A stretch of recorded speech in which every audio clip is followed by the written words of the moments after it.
আসসালামু আলাইকুম। The diversion চ্যানেলের নতুন একটি ভিডিওতে আপনাদের সবাইকে স্বাগতম। আজকে আমি কথা বলবো 2025 সালের টপ 10 প্রোগ্রামিং ল্যাঙ্গুয়েজ নিয়ে, যেগুলো আপনার আইটি ক্যারিয়ারে খুবই হেল্প করবে। এবং আপনি এখন যে সেক্টরেই আছেন, সে সেক্টরে আপনি চাইলে আপনি এখন যে টেকনোলজিতে কাজ করতেছেন সেখান থেকে নতুন কি শিখতে পারেন বা নতুন কি শেখার কথা ভাবছেন, সেটা আপনি পাবেন আজকের এই ভিডিওতে। তো চলুন শুরু করা যাক। তো আমি প্রথমে যে প্রোগ্রামিং ল্যাঙ্গুয়েজটাকে এগিয়ে রাখবো সেটা হচ্ছে পাইথন। সেটার পিছনে একটা কারণ অবশ্য রয়েছে। কারণ হচ্ছে বর্তমানে আর্টিফিশিয়াল ইন্টেলিজেন্সের ব্যবহার এতই বেড়েছে যে সবাই আসলে যে কোনো প্রযুক্তি চাচ্ছে যে এআই এর ব্যবহারটা অ্যাপ্লাই করতে। তো সেক্ষেত্রে আহ, আপনি যদি এআই এর ব্যবহারটা অ্যাপ্লাই করতে চান, বা আপনি যদি মেশিন লার্নিং বা মেশিন লার্নিং নিয়ে কাজ করতে চান, তাহলে পাইথন শেখাটা খুবই জরুরি। দ্বিতীয় যে প্রোগ্রামিং ল্যাঙ্গুয়েজের কথাটা বলবো সেটা হচ্ছে জাভাস্ক্রিপ্ট। জাভাস্ক্রিপ্টকে ওয়েব ডেভেলপমেন্টের মাস্টারও বলা হয়। তো জাভাস্ক্রিপ্টের অনেক পপুলার ফ্রেমওয়ার্ক রয়েছে। আপনি হয়তো বা রিয়েক্টে কাজ করে থাকতে পারেন, বা আপনি হয়তো Vue.js এ কাজ করে থাকতে পারেন, বা নেক্সট.js এ, যেটা আসলে এখন অনেক বেশি পপুলার। এবং বাট সে এগুলো সবই আসলে জাভাস্ক্রিপ্টেরই ফ্রেমওয়ার্ক।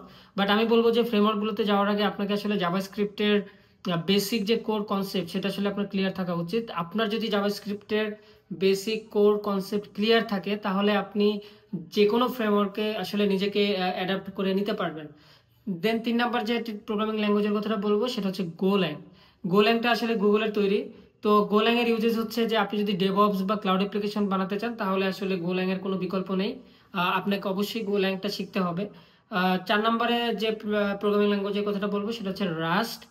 তো রাস্ট বেসিক্যালি সিকিউরিটি এবং পারফরমেন্সের জন্য আসলে রাস্ট অনেক জনপ্রিয় হয়ে উঠেছে।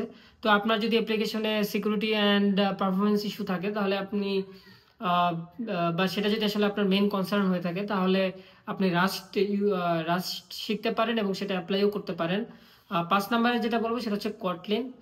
অ্যান্ড্রয়েড ডেভেলপমেন্টের জন্য আসলে কটলিন এখন সবার শীর্ষে বলা যায়।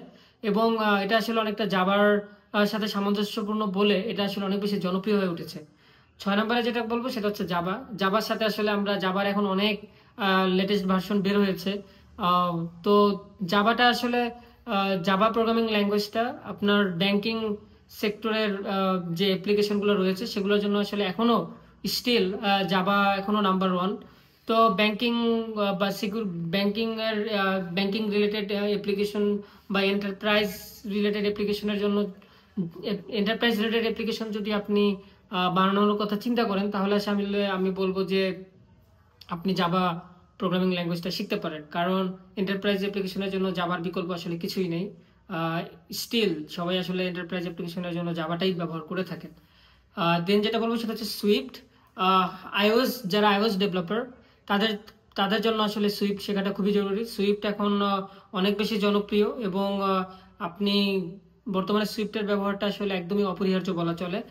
দেন যেটা বলবো সেটা হচ্ছে টাইপস্ক্রিপ্ট। টাইপস্ক্রিপ্ট অনেকে হয়তো বা কমফোর্ট ফিল নাও করতে পারেন যে আমি এক্সট্রা কেন আমার টাইপ সেফটিটা আসলে দরকার।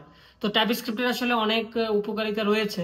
এবং টাইপস্ক্রিপ্টের যেহেতু জাভাস্ক্রিপ্টের উপর বেস করেই তৈরি, তো আপনার আসলে অ্যাডাপ্ট করতে আসলে খুব বেশি প্রবলেম হওয়ার কথা না। তো আমি বলবো যে আপনি যদি একজন ওয়েব ডেভেলপার হয়ে থাকেন, আপনি টাইপস্ক্রিপ্ট শিখতে পারেন, এবং টাইপস্ক্রিপ্টের আপনি অনেক ফজিলত পাবেন আপনার প্রজেক্টে, এটা আমি অবশ্যই বলতে পারি। তো 9 নম্বরে যে প্রোগ্রামিং ল্যাঙ্গুয়েজের কথাটা বলবো সেটা হচ্ছে C# বা C++ও। আমি আহ, একই সাথে জোর দিয়ে বলতে চাই যে আপনি C# এবং C++ দুটোই আসলে শিখতে পারেন। দুটোই আসলে আপনাকে গেম ডেভেলপমেন্টের জন্য খুবই হেল্প করবে। এবং এছাড়াও আসলে C# দিয়ে বিভিন্ন ওয়েব এবং মোবাইল অ্যাপও আসলে আহ, আহ, বানানো যায়। তো C# এবং C#-এর বর্তমানে মার্কেটে C#-এর চাহিদাও আসলে অনেক প্রচুর এবং ব্যাপক। তো আপনি আসলে C# শিখতে পারেন যদি আপনি গেম ডেভেলপমেন্ট বা ডেস্কটপ বেসড অ্যাপ্লিকেশন বানাতে চান, আপনি আসলে C# শিখতে পারেন। আহ, সর্বশেষে যে ল্যাঙ্গুয়েজের কথাটা বলবো সেটা হচ্ছে এসকিউএল। এসকিউএলটা আসলে আপনি যদি ব্যাকএন্ড ডেভেলপার হয়ে থাকেন, এবং আপনি ব্যাকএন্ডটা যে টেকনোলজিতেই করেন না কেন, আপনার যদি এসকিউএল প্রোগ্রামিং ল্যাঙ্গুয়েজের উপরে দক্ষতা না থাকে, তাহলে আসলে আপনি ব্যাকএন্ডে একটা এপিআই বানানো বা সেটা আসলে আপনার জন্য অনেক টাফ হয়ে যাবে। এবং আমাদের যারা ব্যাকএন্ডে আমরা যারা কাজ করি, তাদের জন্য আসলে এসকিউএল কোয়েরিটা আসলে একদমই নিত্যদিনের সঙ্গী। আপনাকে বিভিন্ন ধরনের কমপ্লেক্স কোয়েরি লেখা লাগতে পারে, সেটা আপনি পিএইচপি তে কাজ করেন আর ওয়ার্ডপ্রেসে কাজ করেন বা এনি ব্যাকএন্ড টেকনোলজি, আপনাকে এসকিউএল কোয়েরি কিভাবে লেখে সেটা আপনার জানতে হবে এবং এসকিউএল কোয়েরির একদম ডিটেলসে আপনার ভালো দক্ষতা থাকতে হবে। তাহলেই কেবলমাত্র আপনি যে কোনো কমপ্লেক্স অ্যাপ্লিকেশনের এপিআই খুব সহজেই বানাতে পারবেন। তো আজকে এ পর্যন্ত। ভিডিওটি কেমন লাগলো সেটা কমেন্ট সেকশনে জানাতে ভুলবেন না, এবং আপনি কোন প্রোগ্রামিং ল্যাঙ্গুয়েজ শেখার কথা ভাবছেন সেটা অবশ্যই কমেন্ট সেকশনে আমাকে জানান।